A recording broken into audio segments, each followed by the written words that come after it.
நிலையனைத்தும் காட்டி அருள் நிலை அளித்த குருவை. வள்ளல் பெருமான் வேலை என்னன்னு கேட்டீங்கன்னு சொன்னா, நிறைந்த கருத்துக்களை குறைந்த நிலையில சொல்றது தான் அவருடைய கோட்பாடு.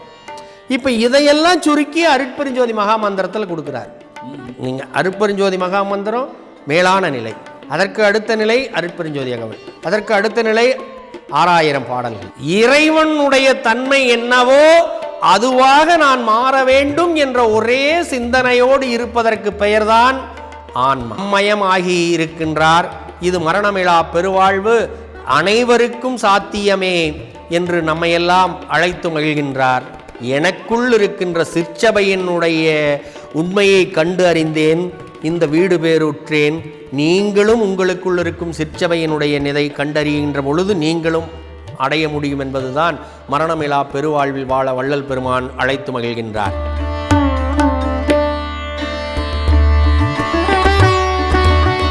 நிந்தையிலார் நெஞ்சகத்தே நிறைந்த பெரும் தகையை நிலையனைத்தும் காட்டி அருள் நிலை அளித்த குருவை.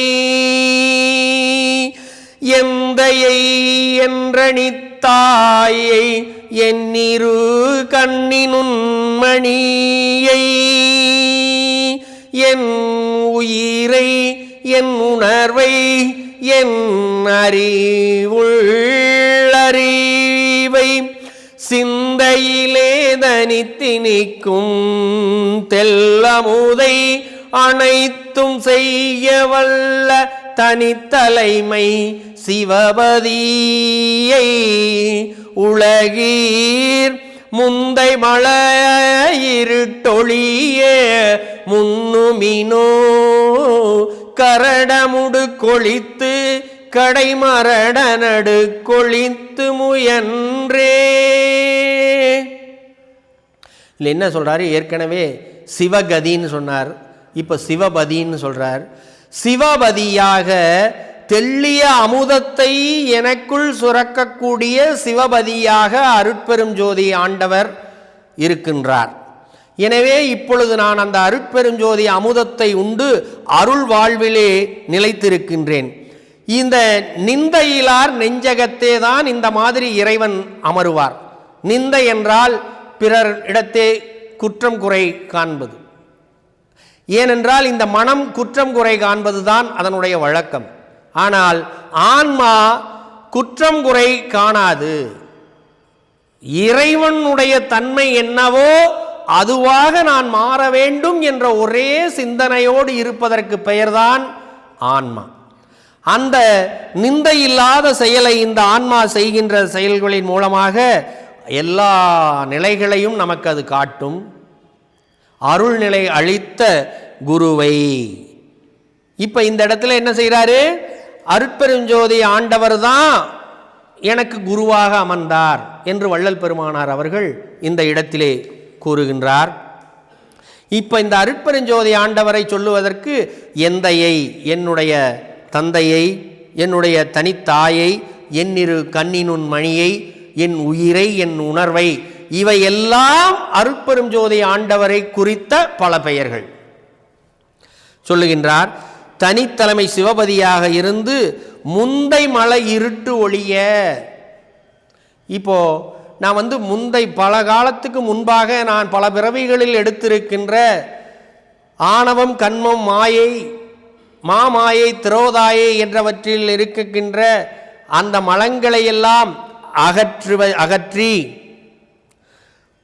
கரண முடுக்கு ஒழித்து இந்த கரண அறிவை மாற்றி மரண நடுக்கு ஒழித்து முயன்றே. இந்த இந்திரிய கரண அறிவினால் வாழுகின்ற வாழ்க்கையிலே, மனம் சார்ந்த வாழ்க்கையிலே வாழுகின்ற பொழுது மரணம் ஏற்படுகின்றது.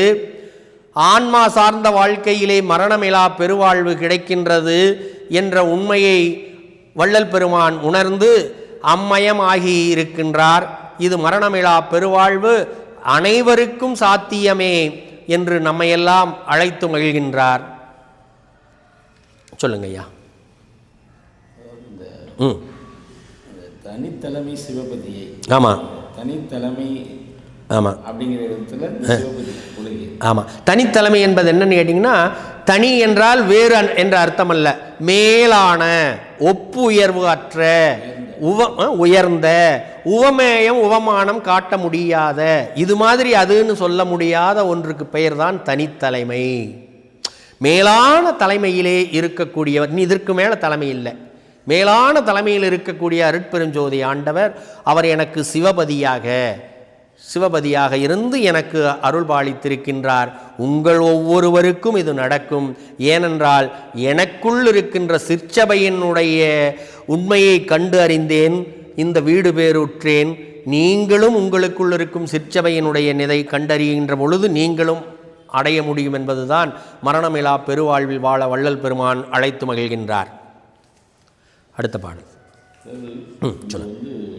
அவருடைய உரைநடை பகுதியிலையும் சொல்றது இங்கேயும் என்னன்னா சொல்லுங்க, பார்த்தார் அப்படின்னு நம்ம மக்கள்கிட்ட ஆமாம் ஒரு மனக்லேசம் இருக்குங்க. ஆமாம், ஐயா அடைந்தது எல்லாமே அப்படியே முழுமையாக சொல்ற மாதிரி. அதே தான். இதைத்தான் அருட்பெருஞ்சோதி அகவல்லையும் சொல்லிட்டு வர்றார், சொல்லிட்டு வர்றார். அதை 1596 வரிகளில் சொல்லிட்டு வருகின்ற கருத்தை இங்கே ஞானசரியில் 28 பாசுரங்களில் சுருக்கிறார். இப்போ வள்ளல் பெருமான் வேலை என்னன்னு கேட்டிங்கன்னு சொன்னால், நிறைந்த கருத்துக்களை குறைந்த நிலையில் சொல்கிறது தான் அவருடைய கோட்பாடு. இப்போ இதையெல்லாம் சுருக்கி அருட்பெருஞ்சோதி மகாமந்திரத்தில் கொடுக்குறார். நீங்கள் அருட்பெருஞ்சோதி மகாமந்திரம் மேலான நிலை, அதற்கு அடுத்த நிலை அருட்பெருஞ்சோதி அகவல், அதற்கு அடுத்த நிலை 6000 பாடல்கள். இப்போ நீங்கள் திருப்புகழில் எங்கே வேணாலும் அவங்கவுங்க அறிவுக்கு தக்கவாறு அவர்கள் அறிவின் விளக்கமாக அவர் வள்ளல் பெருமான் நமக்கு எழுதி வைத்திருக்கின்றார். உதாரணத்திற்கு ஆரம்ப நிலையில் சன்மார்க்கத்திற்குள்ள பயணிக்கின்றவர்கள் முதல் திருமுறை முதல் 5 திருமுறைகள் வரைக்கும் அவங்க அதில் படித்து அதில் பயனடைந்து வள்ளலார குருவாக ஏற்று மேலே வரலாம். 6ஆம் திருமுறையும் அருட்பெருஞ்சோதி அகவலும் ஞானசரியும் விளக்கம் பெற்ற பிறகு வள்ளலாருக்கே குரு அருட்பெருஞ்சோதி ஆண்டவர்னு விளக்கம் நமக்கும் பிறக்கும். அப்போ நம்மளும் அந்த நிலைக்கு மாறணும். அதனால் ஆரம்ப நிலையில் நாம் எப்படி வேண்டுமானாலும் இருக்கலாம். ஆனால் சுத்த சன்மார்க்க பெருநெறியிலே வாழுகின்ற சுத்த சன்மார்க்கிகள் முழுமையாக இந்த அருட்பெருஞ்சோதி ஆண்டவரின்